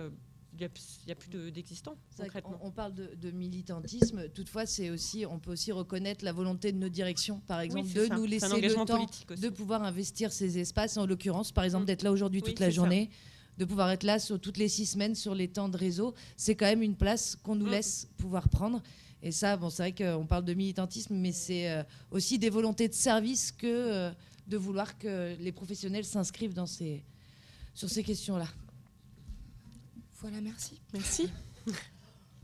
Merci. Juste, donc, on va s'arrêter à 13h pile pour avoir vraiment 1 heure de pause. Donc, je vais prendre des questions assez rapides et après, on aura la conclusion de la matinée par Marie-Josée Guillaume. Merci. Petite question pour Amélie Bertin, simplement parce que je sais que vous recevez les femmes au commissariat. Le problème de l'entrée dans le commissariat, on sait que c'est dissuasif pour certaines personnes de pouvoir rentrer dans cet espace-là. Est-ce que vous avez pensé voir je parle du premier entretien, et pas ce que tu as décrit tout à l'heure quand vous allez après accompagner les gens, les voir ailleurs, sur une permanence délocalisée ou que sais-je? Oui, alors oui, c'est tout à fait pensé parce qu'en effet, pour certaines personnes, c'est pas possible. C'est rédhibitoire le commissariat. Il m'est arrivé de faire des entretiens au bar en face. Il y a un bar en face du commissariat. J'ai fait des entretiens dans ce bar. C'est pas le plus souvent, mais ça m'arrive quand c'est au sein des maisons de solidarité. Souvent, c'est plus simple parce que c'est des lieux qui sont repérés. Alors, on essaie au plus d'être dans des lieux plutôt institutionnalisés aussi, parce que voilà. Mais tout est possible en fait dans ces missions. Alors, on s'est déplacé à domicile, on le faisait beaucoup au départ. Moi, ça fait 8 ans que je suis au sein du commissariat déjà. Ma pratique, elle a évidemment évolué en fonction de mon expérience. J'allais au domicile assez facilement au début de ma carrière au commissariat. Et puis, il y a eu des moments où je me suis sentie en réelle insécurité. Je rappelle, on travaille sans mandat, personne ne sait où on est. Alors, on peut dire à la police où on est, mais voilà, c'est quand même parfois pas forcément rassurant. Donc, on le fait de moins en moins. On le fait quand vraiment la personne n'a aucune possibilité de mobilisation et quand on a évalué déjà au téléphone que la situation est quand même à peu près sécure. Mais j'avoue qu'on le fait de moins en moins. Par contre, Amélie, il y a certains auteurs de violences conjugales qui ont des interdictions de fréquenter les débits de boissons, donc le bar. Oui, mais ouais, tout à fait. Mais je parlais des victimes. Une question planétarium. Vas-y. Pour savoir si vous avez un recul sur les stages de responsabilisation par rapport, je ne sais pas, est-ce que vous revoyez les personnes après 1 mois ou 2 mois, par exemple, ou est-ce qu'il y a un suivi? Ah oui, mais alors tous ceux qui bénéficient de ce stage sont tous reçus en entretien individuel dans le cadre d'une mesure.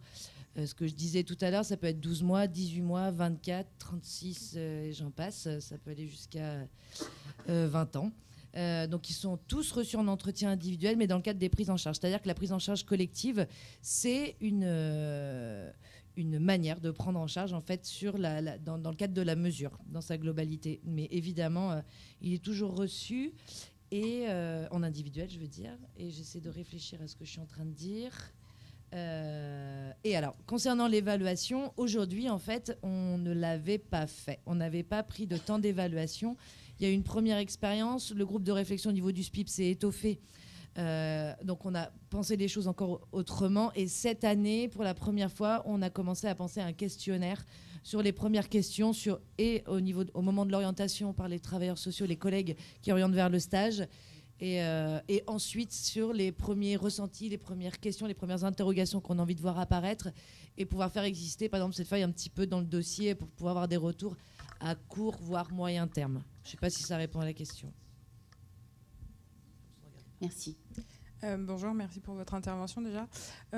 C'est une question que j'aurais pu poser à Mme Thomas tout à l'heure, qui nous a présenté une photographie fort idéale du travail de police, et je le remercie.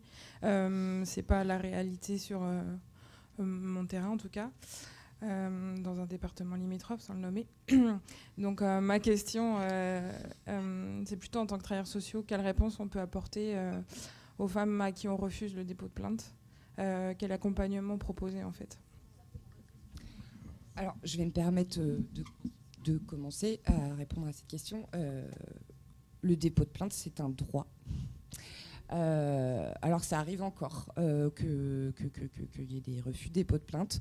C'est aussi de rappeler les droits et de travailler sur... il n'y a pas le choix, en fait. Vous vous présentez au commissariat et il n'y a pas le choix. Si. Alors, Sophie va pas être d'accord avec moi. Alors, on peut faire, comme je l'ai dit tout à l'heure, on peut faire une enquête judiciaire sans dépôt de plainte. Mais il faut quand même qu'on ait auditionné la victime de violence. Parce que sans audition sur procès verbal d'une victime de violence, on ne peut pas faire l'enquête. C'est pas ça la question. C'est pas la question. Ce que vous pouvez également faire, c'est écrire directement au procureur de la République, en fait. Ni plus ni moins. Bon. Oui. Saisir le défenseur des droits. Vous avez un défenseur des droits dans chaque département, dans chaque préfecture, et d'ailleurs, il y en a un aussi, normalement, dans chaque département, réservé au ministère de la Justice, à la pénitentiaire. Madame Spip doit savoir ça. Donc, Sarah, donc je pense. Alors, tant que j'ai le micro, j'en profite. Est-ce que vous vous êtes inspiré des expériences de stage qui ont lieu depuis 4 ans, si ma mémoire est bonne, ou peut-être 5, à Arras et 2 ans à Limoges? Des stages pour auteurs. À Arras, ça dure 4 jours. Auteurs en pré-sententiel ou post-sententiel? Des auteurs, certains... on leur dit, ou soit vous allez en prison, soit vous prenez un stage. C'est présententiel. Présententiel, mais il y a aussi les deux formules. à Arras? Alors, non. Il n'y a pas les deux formules à Arras? Ah non, alors, non, Ah, c'est d'accord. pas, on les a pas rencontrés, oui, on ne non, les a mais pas contactés. C'est vrai que dans la Vienne, en fait, on a concocté un stage avec les professionnels qui interviennent déjà localement et qui ont des sensibilités aussi sur la question des violences conjugales, que ce soit sur la prise en charge des auteurs ou la prise en charge des victimes. Et voilà, on a inventé quelque chose. Toutefois, vous avez raison, on devrait se rapprocher des stages déjà existants pour peut-être faire des parallèles. Toutefois, je ne vais pas vous faire le laïus de on n'a pas beaucoup de temps, on manque de... Voilà, ça en fait partie, mais dommage.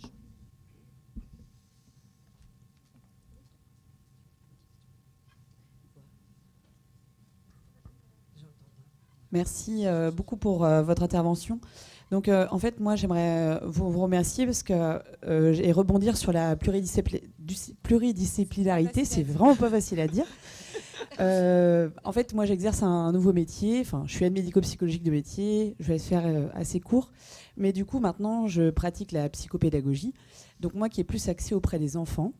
Et en fait, alors, voilà, grâce à Angélique, qui est à vos côtés aujourd'hui, eh bien, j'ai réussi. Il y a une maman qui est venue me voir avec ses enfants et qui ont été victimes de violences conjugales, qui sont partis. Donc, elle a réussi à aller jusqu'au bout du processus.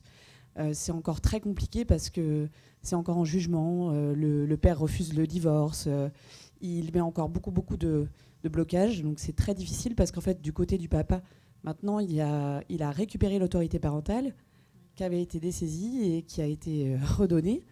Donc maintenant, il a récupéré les enfants au domicile depuis 3 week-ends. Et là, il commence déjà à dire, de toute façon, moi, je veux les mercredis, je les veux du vendredi au lundi, je les veux toutes les vacances. Enfin bon, voilà. Donc ça redevient très compliqué. Moi, voilà, le travail pluridisciplinaire, je l'encourage et je le félicite parce que c'est grâce au travail avec Angélique qui me donnait des informations sur les différentes antennes, à qui j'ai pu relayer aussi à la maire différentes informations de ce qu'elle pouvait faire. Parce que moi, je suis sur le département du 79. Donc sur le 79, c'est, je pense, encore différent du département de la Vienne. Donc voilà, bravo à vous qui œuvrez pour toutes ces femmes et aussi pour les auteurs. Parce que donc moi, la question aussi que j'avais, c'était le stage de responsabilisation. Est-ce qu'il y en a sur les départements du 79 ou pas du tout? Faut que vous appeliez le SPIP, je sais pas. D'accord, ok. Je tenais juste à dire quelque chose. Il y a mes collègues là qui m'ont écrit un petit mot par rapport à la question. Alors, ça fait aussi un parallèle, mais pour s'inspirer aussi d'autres stages. J'ai quand même une collègue qui est sur le réseau de Loudun, Catherine Champeau, qui a fait mener tout un travail aussi de réflexion sur des prises en charge existantes au Canada. Ils avaient proposé d'ailleurs une journée dispensée par le réseau violence conjugale de Loudun, voilà, qui a pu partager toute cette expérience et qui a pu également inspirer des réflexions au sein du service. Donc oui, on a été inspiré quand même d'ailleurs et donc on a fait tourner aussi les connaissances sur d'autres territoires. Ok, ça marche. Merci.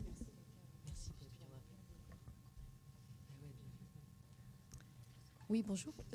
Ça serait pour savoir si au sein des commissariats et des gendarmeries, il y a une sensibilisation, une formation justement sur ce sujet-là, sur la prise de plainte, etc.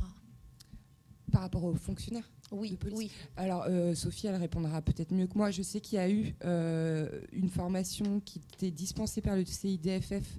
Il fut un temps, mais je ne sais pas trop comment elle s'organise. Je n'ai pas envie de dire d'erreur. Sophie, peut-être... Regardez, ah bah, ouais, c'est en tant que fonctionnaire de police ou de gendarmerie, nous avons 1 an de formation où nous apprenons tout ce qui est infraction pénale. C'est l'élément qui va permettre de nous permettre de faire une enquête judiciaire. La formation pour être enquêteur au sein des violences conjugales, c'est une demande du fonctionnaire pour partir en stage. Donc moi, je vais vous le dire clairement, je suis policier depuis 1999. C'est mon expérience professionnelle en Île-de-France et être passé aux assises de l'Essonne qui m'a fait aujourd'hui arriver à Poitiers et avoir la responsabilité que j'ai au niveau des violences conjugales et en tant qu'intervenante sociale sur pas mal pas mal d'endroits dans la Vienne, on va dire. On a une formation si on la veut. La formation, elle va vous dire des choses théoriques. Voilà. Sauf que c'est au fonctionnaire de s'impliquer dans ce qu'il fait. Et là, je ne peux pas prendre la responsabilité de tout fonctionnaire. Voilà. Je suis impliquée dans cette matière. Pourquoi? Je ne sais pas. Parce que peut-être que je suis une femme, parce que j'ai des enfants en bas âge et que je ne veux pas qu'il leur arrive des choses. Après, tous les policiers ou tous les gendarmes n'ont peut-être pas cette qualification ou n'ont pas envie de s'investir auprès des femmes victimes de violences. Je prends une dernière question et après je passerai le micro à Marie-Josée Guillaume. Lorsque certains auteurs de violences sont condamnés à un suivi ou sont condamnés à entrer dans des groupes de parole, non? Oui ou non? J'ai pas compris votre question. Alors je la recommence. Certains auteurs de violences, s'ils se passent au tribunal, peuvent être condamnés à un suivi psychologique ou à rentrer dans des groupes de parole, non? Alors, ils sont condamnés à une mesure, par exemple. Ça peut être, alors là, je parle de milieu ouvert, hein, sursis avec mise à l'épreuve ou, je sais pas moi, sursis-tige. Et dans ce cadre-là, il y a des obligations. Dans ces obligations-là, peut être précisée la participation, par exemple, au stage. Après, la prise en charge peut se décliner, comme je l'expliquais tout à l'heure, en deux possibilités. Il y a la prise en charge individuelle et la prise en charge collective. Après, à l'évaluation du travailleur social qui accompagne cette personne, de l'orienter vers le groupe de parole ou pas. Dans le cadre des obligations de soins, toutefois, ils sont obligés d'avoir un interlocuteur privilégié dans le domaine du soin par rapport aux infractions commises. Alors, ces groupes de parole, d'après ce que vous me dites, ils sont quelque part obligés d'y aller. Oui, dans le cadre de la prise en charge en fonction de la réflexion ou autre du collègue, chose, il faut qu'ils choisissent. Donc, ils peuvent choisir ça. Est-ce qu'il existe des groupes de parole libres où les hommes ne sont pas obligés d'y aller? Parce qu'au planning, il arrive qu'on nous téléphone, que des hommes nous appellent pour nous dire « Je suis un auteur de violence, est-ce que je peux trouver un lieu pour aller parler ?» Alors nous, on reçoit des personnes condamnées ou sinon qui sont en contrôle judiciaire. Après, les autres, par exemple, un auteur qui appelle et qui n'est pas dans les circuits judiciaires, nous, on ne prend pas en charge. Et j'ai un autre élément de réponse par CMP. Et j'ai un autre élément de réponse par rapport à ça. Nous, en tant qu'intervenants sociaux en commissariat, on parle de la prise en charge des personnes victimes, mais notre intervention, elle s'axe là aujourd'hui davantage sur également la prise en charge des auteurs. C'est-à-dire qu'un auteur qui souhaite parler tout au même titre qu'une personne victime et déposer là où il en est, etc., ça, c'est possible aussi au sein du commissariat. Après se pose la question, évidemment, s'il me dit je viens de frapper ma femme, il y a une réflexion quand même à avoir et justement, mais en tout cas, il y a des choses qui vont être aussi possibles. Alors, ça sera individuel, mais il y a des choses. Et sur le territoire national, il y a des groupes de parole. Oui, sur le territoire national, oui, mais moi je parle à Poitiers. Ouais. Moi je trouve qu'on ne s'occupe pas assez de ces hommes-là. En dehors, lorsque c'est pas obligé, lorsque c'est pas obligatoire, je trouve qu'on s'en occupe pas assez de ces hommes-là. Et ils sont dans la nature et c'est très dur pour eux déjà de rentrer dans des groupes de parole. Alors s'ils veulent y aller, autant qu'on le fasse. Oui. Juste pour info, quelque chose qu'on n'a pas dit. Quand on parle de violence conjugale, on parle aussi des ex-conjoints. Parce qu'on dit souvent le conjoint, même si la personne est séparée depuis X temps, et je pense aux appels malveillants et autres violences, il s'agit aussi d'un auteur de violence conjugale. Juste pour une précision, le CMP Espace Vienne ici à Poitiers, donc il dépend du CHU, de Laborie, a une spécialisation justement sur les auteurs de violences, quelles qu'elles soient, et y compris violences sexuelles, dont des groupes de parole. Après, c'est à eux de déterminer. Oui, mais dans le cadre d'une procédure, je crois. Non, je ne parle pas d'une procédure. Madame interrogeait sur les gens qui ne sont pas forcément... voilà, les gens qui en libre voudraient consulter à un moment donné, voilà, il y a une possibilité, mais il faut qu'ils le sachent. Merci beaucoup. Marie-Josée, je te laisse.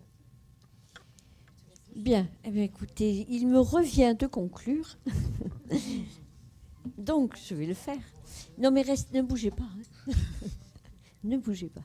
Peut-être que, parce que c'est très riche, ce qui s'est dit depuis ce matin, peut-être commencer d'abord par remercier toutes les intervenantes de cette matinée et indiquer peut-être, puisque là, on a eu le regard des professionnels, et c'est sans doute ce qui nous manquait depuis un certain temps, à différents niveaux. Hein. Donc, ce qui nous manquait concrètement, hein, je dirais, parce que quand on mesure qu'on est quand même en 2019, que nous en sommes, là, les questions de la salle en témoignent, à nous poser la question de mais quand finalement je suis informée que quelqu'un aurait besoin d'aide ou que celui qui cogne sa femme juste à côté de chez moi est pris d'une conscience aiguë de ce qu'il est en train de faire, il y a un grand flou, hein, il y a une méconnaissance, hein, des solutions, des réseaux. Alors, je salue ce réseau, hein, puisqu'on on a juste commencé à travailler ensemble. Mais je crois que c'est plus la question d'un maillage. Et ce maillage, on peut quand même s'interroger sur la nécessité de faire un maillage de nos jours. Toutes nos parutions, hein, avec Frédéric Chauveau, Lydie Baudiou, Frédéric Gossot, il est encore là, je ne sais plus, je ne le vois pas, et d'autres collègues, ont toujours quasiment comme sous-titre « Histoire et actualité ». Et donc j'ai envie de resituer cette matinée dans ce champ-là, hein, brièvement, mais l'histoire, la question des violences contre les femmes, à l'encontre des femmes, elle est aussi vieille que le monde dont on a trace par écrit, je dirais. Hein. Donc c'est au prisme de cette histoire-là que nous, aujourd'hui, dans notre champ, dans notre département, dans notre université, et puis plus largement au niveau national, on fait de la violence faite aux femmes une cause centrale. Mais on le fait comme s'il n'y avait pas eu d'histoire, d'une certaine façon. C'est-à-dire comme si ce qui fait que cette violence se répète, ce qui fait que ces femmes acceptent cette violence, et ça, quelle que soit leur culture, parce que y a des différences interculturelles, on pourra peut-être y revenir, mais il n'empêche que dans toute culture, il y a des femmes qui acceptent une violence, peut-être d'abord en premier lieu parce que ça leur semble érotique, et ça, en tant que psychologue et psychanalyste, je crois pouvoir m'autoriser à le dire, hein. C'est ça qui pose question, et c'est donc finalement ce silence et des femmes et des auteurs sur ce qui se passe chez eux et dans le couple. Voilà. Et ça, je crois qu'on n'a pas fini de travailler, hein, pour arriver à comprendre pourquoi le plus grand lieu de la violence, et là j'insiste pour le dire, c'est la famille.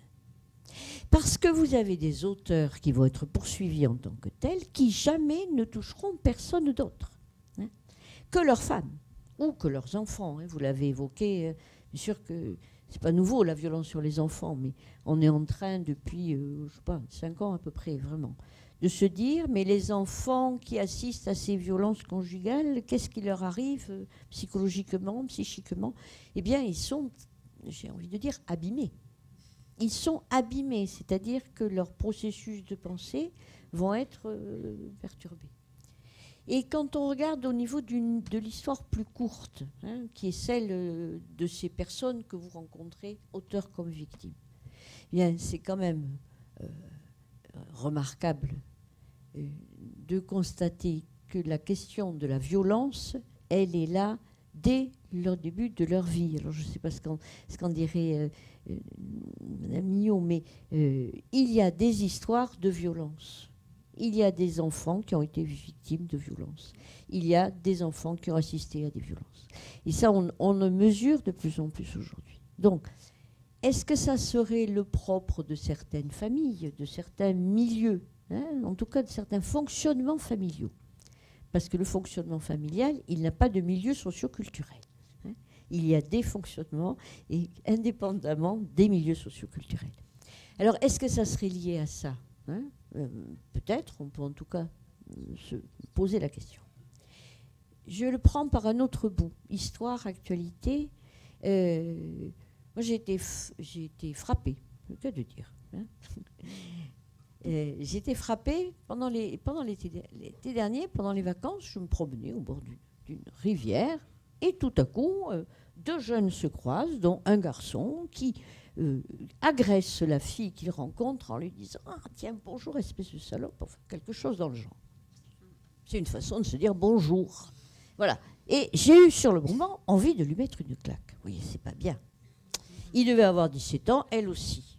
Bon, on envisage de faire un travail, alors le planning familial l'a évoqué, mais les représentations genrées, les représentations sexistes, à l'heure actuelle dans les collèges, alors il y a un ensemble de représentations, mais il y a des lieux centraux où nous devons travailler pour arriver à changer ça. Parce qu'au bout du compte, on le constate depuis des siècles. Chaque siècle trouve ses réponses politiques, judiciaires, journalistiques et autres. Mais on a l'impression qu'on a affaire à quelque chose qui est invariant chez l'humain. Voilà. Donc, un variant anthropologique, c'est Françoise Héritier qui dit ça. Elle appelait ça la valence différentielle des sexes. C'est-à-dire que dans toute culture, il y a toujours une valeur différente attachée à l'homme et à la femme. Bon. Elle pense qu'il nous faut encore très longtemps pour en sortir. Alors j'espère moins longtemps qu'elle ne le pense. Mais vous voyez, il y a des invariants.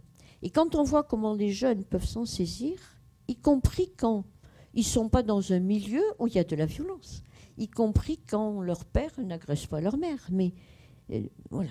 Comment on met en relation violence et érotisme?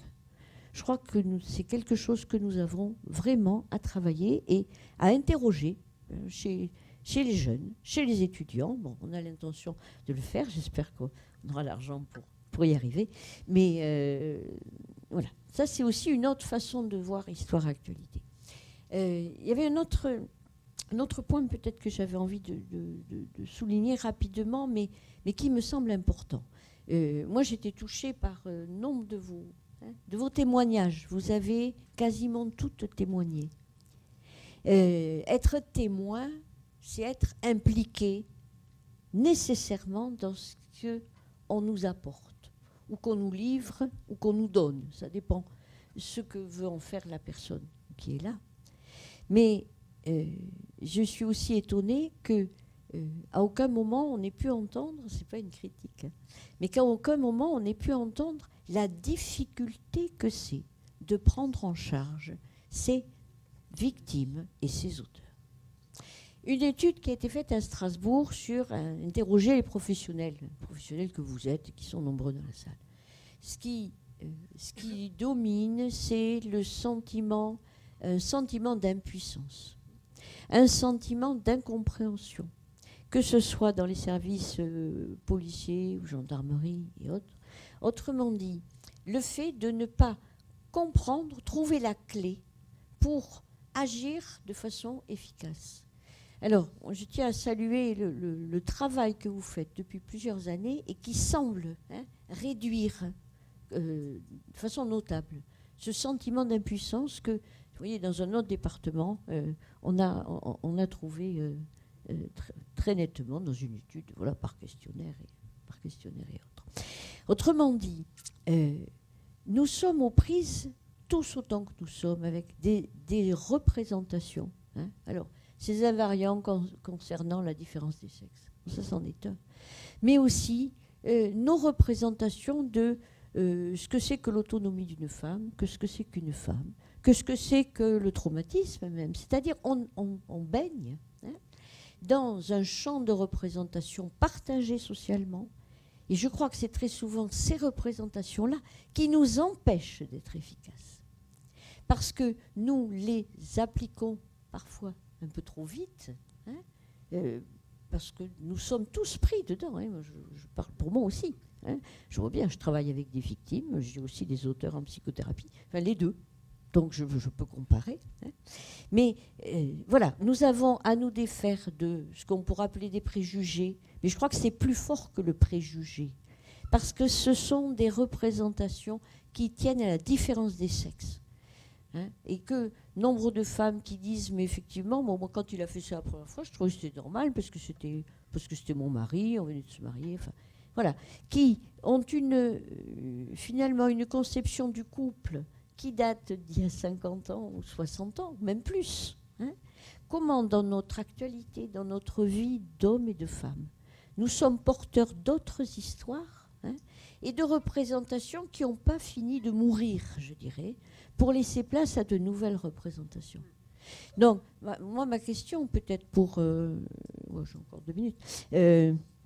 Question, c'est comment on peut arriver à changer le regard, nos propres regards. Donc, comment on peut se donner les moyens d'interroger nos regards.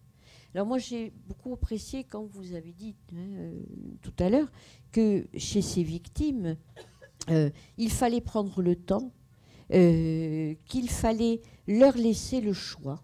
Hein, parce que notre volonté de bien faire, c'est vrai que quand on voit quelqu'un qui arrive totalement démoli ou brûlé au second degré, comme c'était évoqué tout à l'heure, on ne peut qu'être sollicité affectivement, émotionnellement, psychiquement. C'est un travail coûteux, hein, que vous faites. Et donc, il y a besoin de se ressourcer. Donc, quand on est aux prises avec ça, comment pouvoir se donner le temps? C'est-à-dire, comment on peut arriver à concilier dans nos prises en charge et l'urgence et le temps psychique. Et ça, je peux vous en parler, parce que j'ai quand même quelques années d'expérience. Le temps psychique, c'est quelque chose de fou. Parce que finalement, pour le psychisme, le temps, ça n'existe pas. Mais ça n'existe pas. C'est-à-dire, socialement, oui, quand je suis consciente, bien sûr, je sais qu'il est bientôt 13 heures. Mais psychiquement, hein, entre cette première violence, cette deuxième violence qui est arrivée 3 mois ou 6 mois après, et puis ce reste traumatique que je n'ai jamais vraiment reconnu, un jour où, ma foi, mon père et ma mère, ils me sont trompés dessus à bras raccourcis, comme on dit, hein, les bras raccourcis, c'est quelle drôle d'image, etc. Voilà, le temps psychique. Et certaines femmes sont, et pas seulement du fait du trauma, de par leur histoire et leur propre fonctionnement psychique, hein, tenues de prendre beaucoup de temps pour pouvoir enfin prendre une décision par elles-mêmes. Certaines femmes n'ont vraiment jamais pris de décision par elles-mêmes avant même de connaître cet auteur, celui qu'on appelle cet auteur de la violence. Voilà. Donc ça veut dire qu'il faut qu'on ait des moyens supplémentaires. Hein. Il y a une pétition là qui circule sur moyens d'urgence pour l'hôpital public, mais moyens d'urgence pour la prise en charge des violences, parce que la réponse ne peut être d'une certaine façon, pour que le maillage tienne, pour que la prévention se fasse de façon bien plus large. Hein. Lydie, tout à l'heure, elle disait, mais notre petit livre, là, pourquoi est-ce qu'il n'est pas... on l'a fait pour ça, au départ. On a eu des sous pour ça. Hein. Pourquoi il n'est pas diffusé dans les lycées, dans les collèges et à l'université? D'accord. Donc, voilà. Face à ça, vous voyez, c'est vrai qu'on a des dimensions à concilier. Et donc, on a aussi c'est complexe, et des dimensions à concilier en interdisciplinaire, bien sûr, au sens large, hein, avec le droit, avec l'histoire, la sociologie, mais en ne négligeant aucun des plans. Et je crois que souvent, quand on est dans l'urgence, on fait effectivement violence. Mais que parfois aussi, quand on est dans le temps psychique et qu'on est avec quelqu'un qui continue de se faire mal, peut-être qu'on donne trop de temps au temps. Vous voyez que c'est toujours complexe. Et que peut-être la seule manière de tenir le coup face à ça, hein, parce que c'est éprouvant, et j'en témoigne moi-même, puisque je reçois des patients qui sont pris dans ces difficultés. Je crois que la seule solution, c'est d'avoir des espaces pour en parler. Autant des espaces de parole pour les auteurs, pour les victimes, que pour les professionnels.